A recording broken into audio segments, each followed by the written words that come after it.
After studying this module, you shall be able to appreciate the differences in the political systems of various countries and their implications for international business, distinguish between aspects of democracy and totalitarianism, understand the meaning of political risk and type of political risk, identify ways in which MNCs can deal with political risk.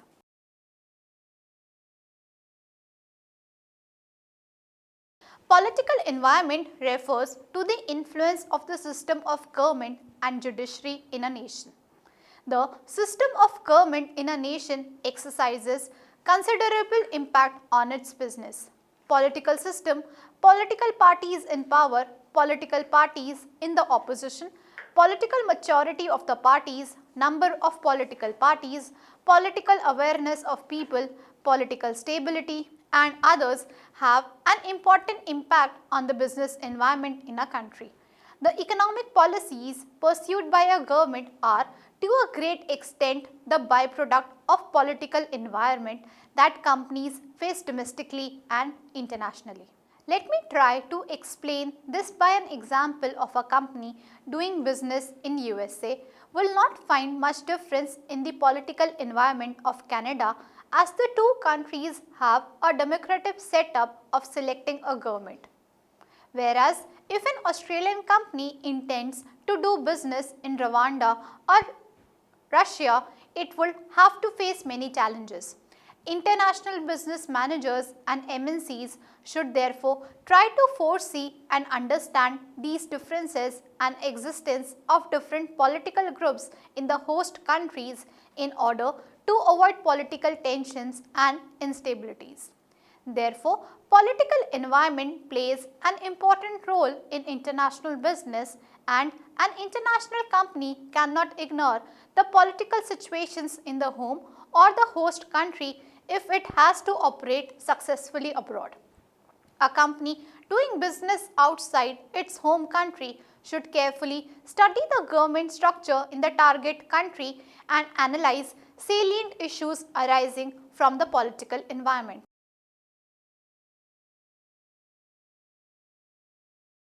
Let us understand the importance of political environment in international business. According to Daniels et al., a political system includes the complete set of institutions, political organizations and interest groups, as well as the relationships among institutions and the political norms and rules that govern their activities. Thus, a political system ensures some level of stability in social relations and should be able to hold together people from different ideologies. Differences in political ideologies change the national boundaries. For example, the difference in ideologies lead to the partition of India and Pakistan in 1947 or the breakup of USSR. Thus, a manager, in order to do business in a foreign country, needs to understand the political environment, which comprises of three dimensions. First, the home country perspective. Second, the international perspective. Third, the host country perspective. All these dimensions have to be carefully analyzed by an international business manager. The political setup of any country influences the carrying of international business, as one needs to take decision as whether to invest or not, how to develop the identified markets and how to plan the strategic formulation. Thus, political environment is relevant to international business as political factors play a vital role in the following areas. A. The nature of regularity framework. B. The main areas of government control over MNC activities. C. The relative importance of various pressure groups within a nation. D. The likelihood of trade embargoes, that is, prohibitions on trade with particular nation. E. The degree of losses from political risk and the extent to which insurance can be taken. F. The tax regimes pertaining with specific countries.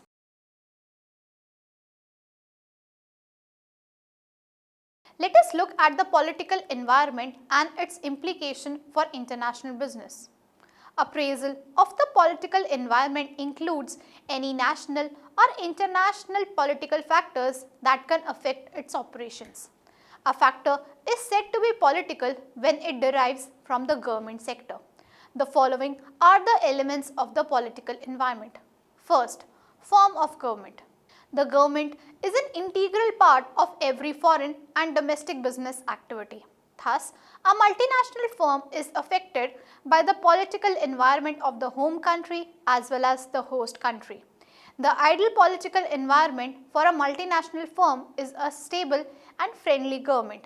Unfortunately, many governments are not always friendly and stable, and changes in goals and attitude can cause a stable and friendly situation to become risky. Second, stability of government policies. Regardless of whichever government is in power or new political parties which are elected, the concern of the multinational corporations is the continuity of set of rules or code of behavior. A change in government, whether by elections or coups, does not always mean a change in the level of political risk. In Italy, for example, there have been more than 50 different governments formed since the end of World War II. While the political turmoil continues in Italy, business goes on as usual. Pepsi company operated profitably in the Soviet Union under one of the most extreme political systems. If there is a potential for profit, companies can function under any type of government as long as there is some long-run predictability and stability. Third, political parties, their philosophy and ideology. Understanding the political system helps an international manager to have an idea of political systems and their impact on international business. Governments may be parliamentary, open or absolutist, closed. Parliamentary government. In parliamentary governments, people are consulted and are allowed to participate in decision making on all important issues. Absolutist government. In absolutist government, the ruling government dictates government policies, rules and regulations on all citizens without considering the viewpoint of the ordinary people. For example, Saudi Arabia and North Korea have parliamentary type political systems where people are not allowed to express their voice. Hence, they are classified as monarchies and dictatorships. Business in these countries is based on government policies rather than the people's need. Governments can be further classified as two-party system, multi-party, single-party and one-party dominated. A. Two-party system. Under this system, two major parties take turn of controlling the government. The USA and UK are the examples of two-party system. For example, in USA, we have the Republican Party which represents the business interest and the Democratic Party represents the labor. B. Multi-party system. Under this system, there are many parties and no party is strong to gain the control of the government. For example, Germany, France, Israel, Poland are examples of multi-party systems. C. Single-party system. In this system, only one dominant party gets the opportunity to control the government, though several parties exist. For example, Egypt has a single-party system. D. One-party dominated system. In this system, though there are more than one party, the dominant party rules the government and it does not allow any opposition party to come up. The former USSR, Cuba, Libya are examples of this system. Fourth, role of government in home country. The firm's home country political environment can constrain its international operations as well as its domestic operations.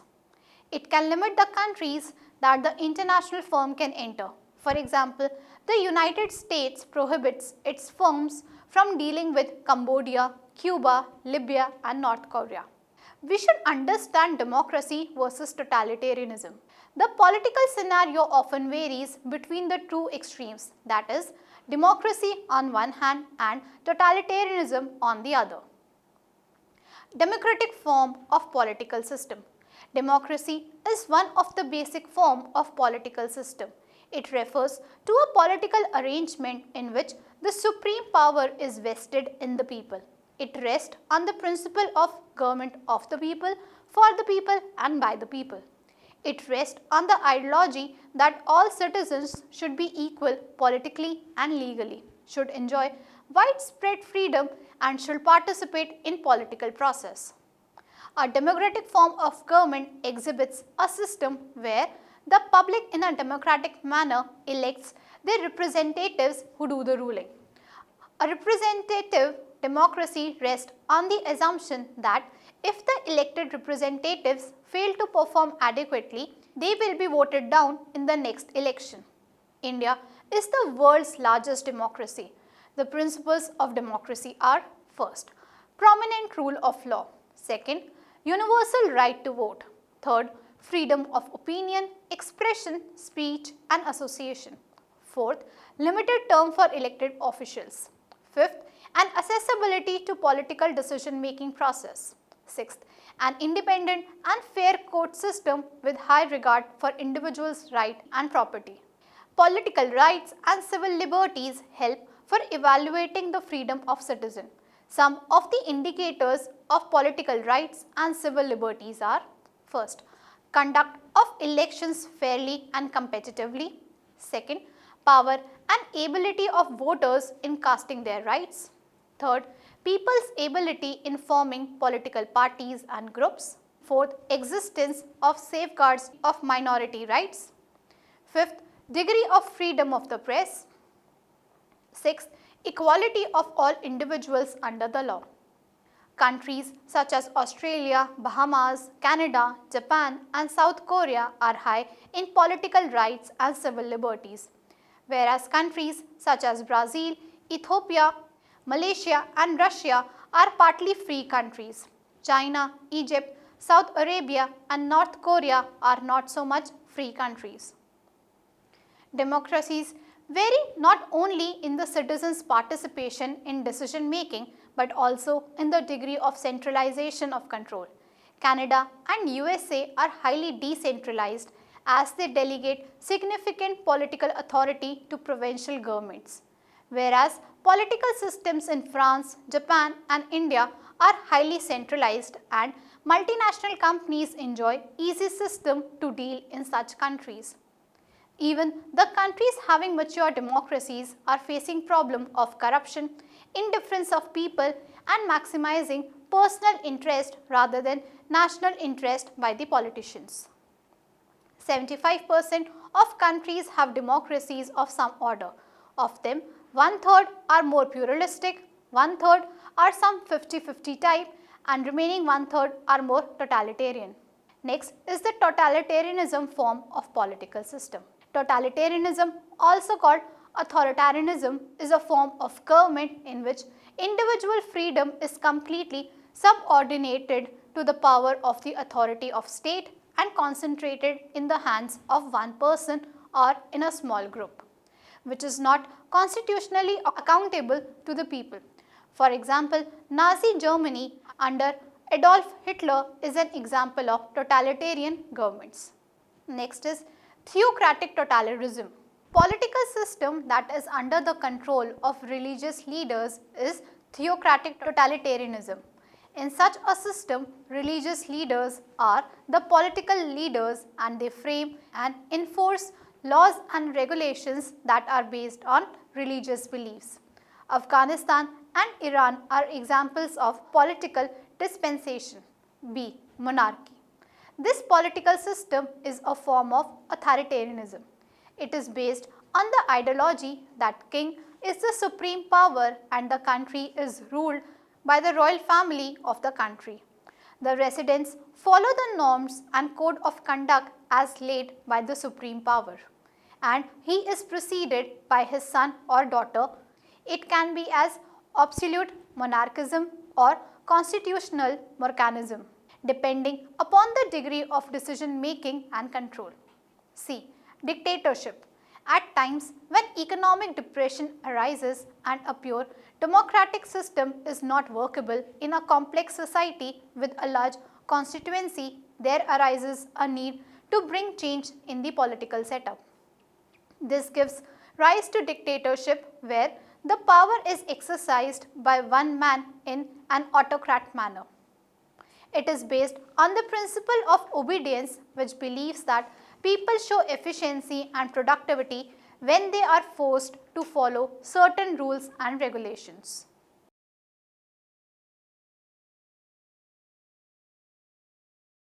We shall now discuss the various political risks. International business firms face political risk when they conduct business with the outside world. Political risk may be defined as any governmental action or politically motivated event that could adversely affect the long-term profitability or value of firms. It involves the risk of a change in government policy that would adversely impact a company's ability to operate effectively and profitably. Political risk affects different firms in different ways. It can threaten the market of an exporter, the production facilities of a manufacturer, or the ability of a firm to repatriate its profit from a host country to home country. When the perceived level of political risk is lower, a country is more likely to attract investment. The level of political risk is inversely proportional to a country's stage of development. All other things being equal, the less developed a company, the greater the political risk. It can be confiscation, expropriation, domestication or nationalization, general instability risk and operation risk. Confiscation. The most severe political risk is confiscation, which means seizing a company's assets, properties, investments without payment or compensation. Chinese government seizure of US property in 1949 when Chinese Communist Party took power is an example of confiscation. Next is expropriation. Less drastic but still severe is expropriation, requiring some reimbursement for the government seized investment. Compensation is generally provided to foreign investors, although not often in the prompt, effective and adequate manner provided for by international standard. For example, Indian government nationalized commercial banks with compensation in July 1969. Expropriation of copper firms. Nationalization. Nationalization is the process of shifting the ownership of private property from private individuals or institutions to the government. It is an intense feeling of national pride and unity, an awakening of a nation's people to pride in their country. In other words, national interest and security are more important than international consideration. These feelings of nationalism can be manifested in a variety of ways, including by our country's products only, restriction on imports, restrictive tariffs and other barriers. For example, Burma nationalized entire foreign trade. Poland and Czech communists nationalized 100% of their economy. Next is domestication. In domestication, foreign business firms relinquish control and ownership in favor of domestic investors, either partly or fully. In this, host countries take steps to transfer foreign investments to national control and ownership through a series of government decrees. For example, in India, Indian Leaf Tobacco Development Company, and in South Africa, Pepsi, General Motors and Barclays Bank have faced domestication. Next is entry restrictions. If allowed to enter the country, the firm may be restricted as to the industries it may enter. It may be prohibited from acquiring a national firm. It may not be allowed 100% ownership but may be required to enter a joint venture with national firm. Next is quotas and tariffs.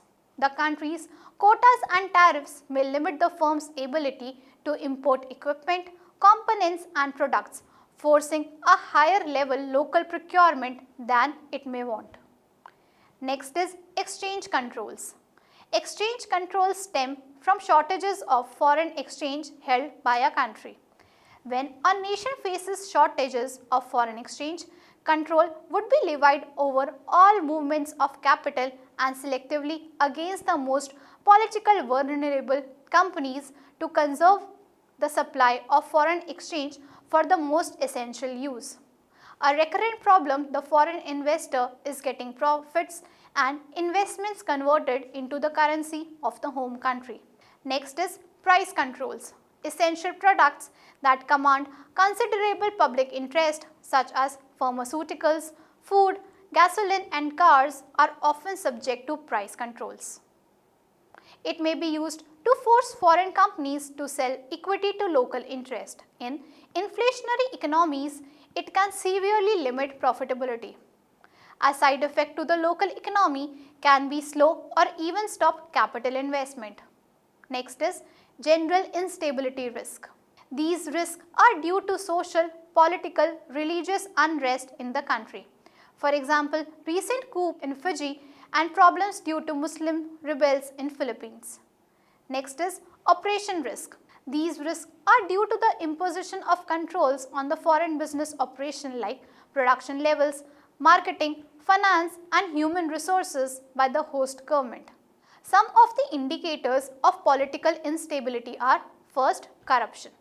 Corruption and bribery have become acute and prevalent not only among bureaucrats but also among politicians during the early stage of political instability.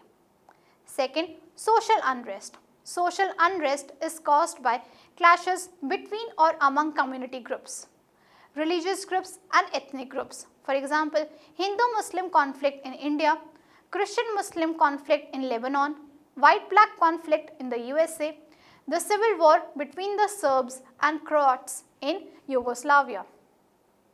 Third, attitudes of nationals. The negative attitude of nationals towards foreign business and foreigners is a greater risk. These negative attitudes include exploitation, repatriation, employment to foreigners. Fourth, policies of the host government.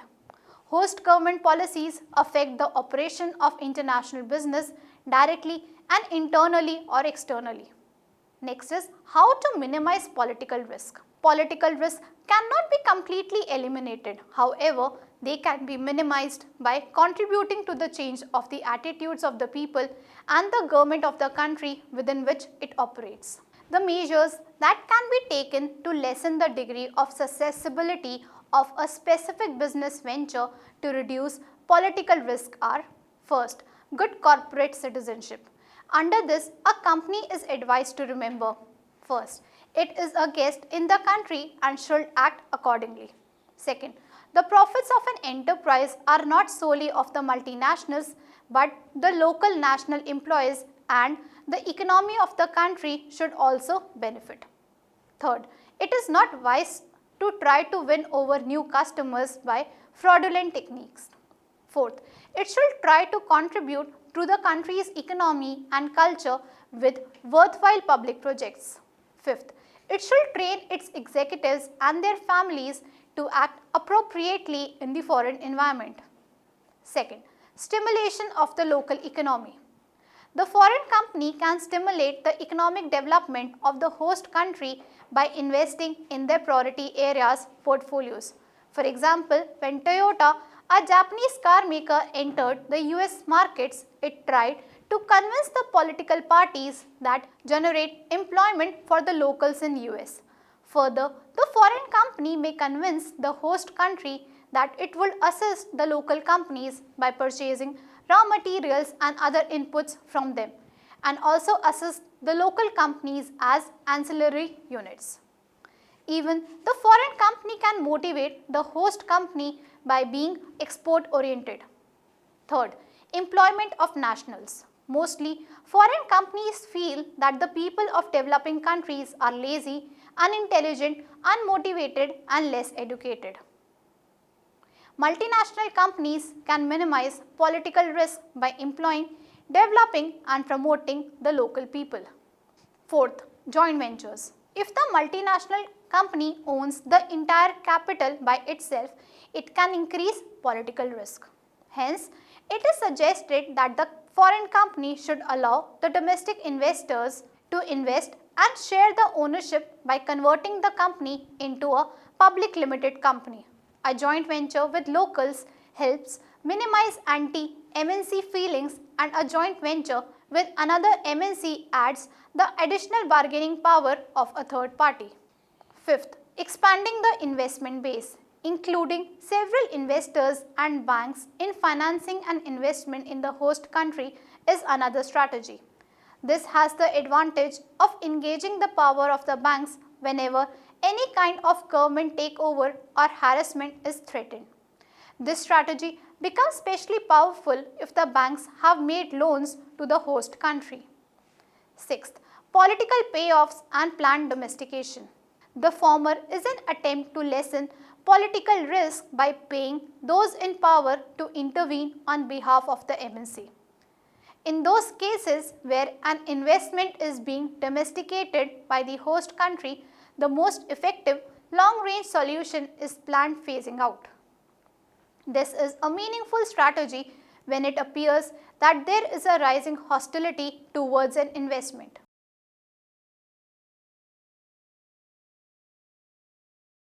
Let us now discuss the issue of political sovereignty. Political sovereignty can be defined as supreme and independent political authority. In the control of international law, a sovereign state is independent and free from all external control, enjoys full legal equality with other states, selects its own political economy and governs its own territory. Sovereignty refers to both the powers exercised by a state in relation to other countries and supreme power exercises over its own members. A sovereign state is considered free and independent. It regulates trade, manages the flow of people into and out of its boundaries, and exercises undivided jurisdiction over all persons and property within its territory. It has the right authority and ability to conduct its domestic affairs without outside interference and uses its international power and influence with full discretion. The political parties in power influence the international business to a large extent, irrespective of political system. The influence can be in favor of business or anti-business. A pro-business political party in power can provide the business community an environment of growth, competition and concern. Party in power would exercise a menace of fear. The integrity of the political leaders and their kith and kin is a great factor which businesses need to consider. Now, businesses themselves identify with one or other party, and who gets rewarded depend whose person are in power. When there is a coalition government, not just one single political party dictate terms for the businesses. There are multiple concerns. Businesses struggle to please too many political leaders. Parties in opposition and their leaders have the role to question government's decisions in the parliament legislature. In a multi-party system with coalition governments, running the government involves lot of compromises despite their common minimum program. This many times leaves the business community disheartened. Political maturity of parties involves respecting the verdict. The ruling party must not be unfriendly. The opposition party must not be hostile. Incident-free political rallies, absence of hooliganism, terminological pleasance in referring to individual members, issue-based expression of viewpoints, freedom to elected members to express their views irrespective of party affiliation, etc. are the hallmarks of political maturity. Impartiality of police system and political non-intervention in its action are real tests of political maturity. These are far to expect. An air of uneasiness prevails which suffocates businesses. Opportunistic ideologies are followed for short-term electoral gains. That is no maturity. The lesser the number of parties, more the political maturity of people and the better the governance would be. The developed world nations have fewer political parties, while less developed countries have too many political outfits. Businesses suffer more uncertainty with more number of political parties because the policy environment becomes shaky. Political stability is a crucial factor. The political system, the number of parties, ideologies of parties, animosities among different parties, leadership characters of political parties, the commitment of parties taking power to honor commitments made by previous government influence political stability. Political stability also means consistency in political decisions, much needed for inspiring confidence in the minds of business community, both national and international. Lack of political stability is an indication of excessive risk businesses suffer. There could be political instability and yet it may not transform into political risk for businesses. This is so when the state respects the business enterprises concerned.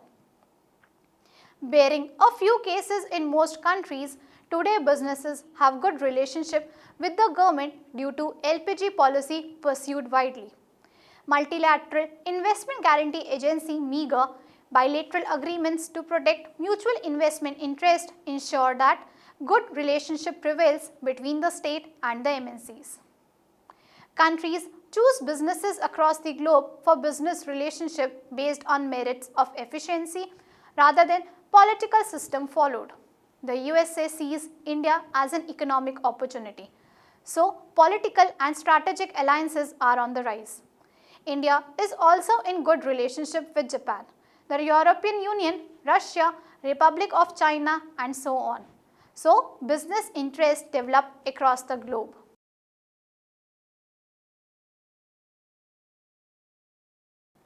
Let us summarize what we have discussed so far. The political environment is an important factor that influences international business. The political system, political parties in power, political parties in the opposition, political maturity of the parties, number of political parties, political awareness of people, political stability and others of the home country and host country have a strong impact on the business environment in a country. A factor is said to be political when it derives from the government sector. Governments can be further classified as two-party system, multi-party, single-party and one-party dominated. The political scenario often varies between the two extremes, that is democracy on one hand and totalitarianism on the other. International business firms face political risk when they conduct business with the outside world. Political risk affects different firms in different ways. It can threaten the market of an exporter, the production facilities of a manufacturer, or the ability of a firm to repatriate its profit from a host country to home country. When the perceived level of political risk is lower, a country is more likely to attract investment. The level of political risk is inversely proportional to a country's stage of development. All other things being equal, the less developed a company, the greater the political risk. It can be confiscation, expropriation, domestication or nationalization, general instability risk and operation risk. If political risk exists, it needs to be properly managed. Thank you.